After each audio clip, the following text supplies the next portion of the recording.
Mari kita mengenal kaidah pencacahan. Simak baik-baik yuk penjelasannya, apa yang dimaksud dengan kaidah pencacahan.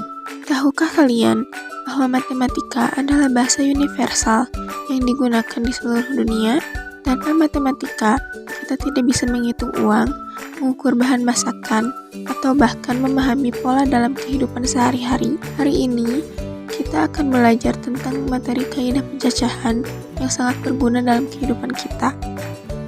Sebelum masuk ke materi, saya Eva sebagai moderator akan memperkenalkan para pemateri yang akan membacakan materi kaidah pencacahan. Fikri sebagai pemateri 1, Reza sebagai pemateri 2, dan Neng Intan sebagai pemateri 3. Pengertian kaidah pencacahan. Kaidah pencacahan adalah metode yang digunakan untuk menentukan jumlah cara suatu kejadian dapat terjadi tanpa harus menghitung satu persatu. Kaidah ini sangat berguna dalam kombinatorika dan probabilitas. Ada 3 metode utama dalam kaidah pencacahan. Nomor 1, kaidah penjumlahan. Digunakan jika terdapat beberapa cara berbeda untuk melakukan suatu hal dan hanya salah satu yang dapat dipilih. Nomor 2, kaidah perkalian. Digunakan jika suatu proses terdiri dari beberapa tahap dan setiap tahap memiliki beberapa pilihan yang dapat dikombinasikan. Nomor 3, permutasi dan kombinasi. Digunakan jika kita ingin mengatur atau memilih sejumlah objek dari sekumpulan objek. Fungsi kaidah pencacahan. Kaidah pencacahan memiliki berbagai manfaat, di antaranya memudahkan perhitungan jumlah kemungkinan dalam suatu kejadian. Digunakan dalam probabilitas untuk menghitung peluang suatu peristiwa.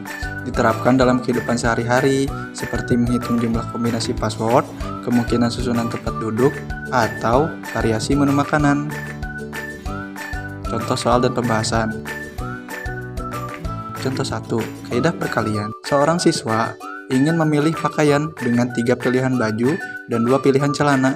Berapa jumlah kombinasi pakaian yang bisa dia pakai? Penyelesaian menggunakan kaidah perkalian.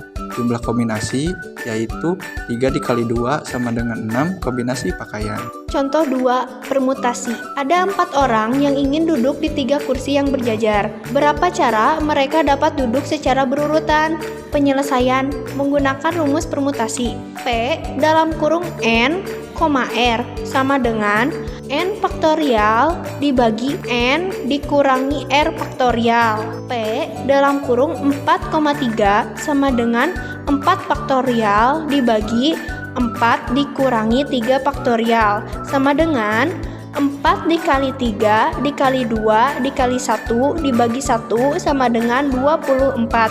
Jadi, ada 24 cara untuk mengatur tempat duduk mereka.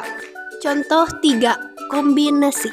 Dari 5 anggota tim akan dipilih 3 orang untuk menjadi perwakilan. Berapa cara pemilihan yang bisa dilakukan? Penyelesaian menggunakan rumus kombinasi. C dalam kurung N, R sama dengan N faktorial dibagi R faktorial dalam kurung N dikurangi R faktorial. C dalam kurung 5,3 sama dengan 5 faktorial dibagi 3 faktorial dalam kurung 5 dikurangi 3 faktorial sama dengan 5 faktorial dibagi 3 faktorial dikali 2 faktorial sama dengan 5 dikali 4 dikali 3 faktorial dibagi 3 dikali 2 dikali 1 dikali 2 faktorial sama dengan 10 dibagi 2 faktorial dan hasilnya adalah 5. Jadi, ada 5 cara untuk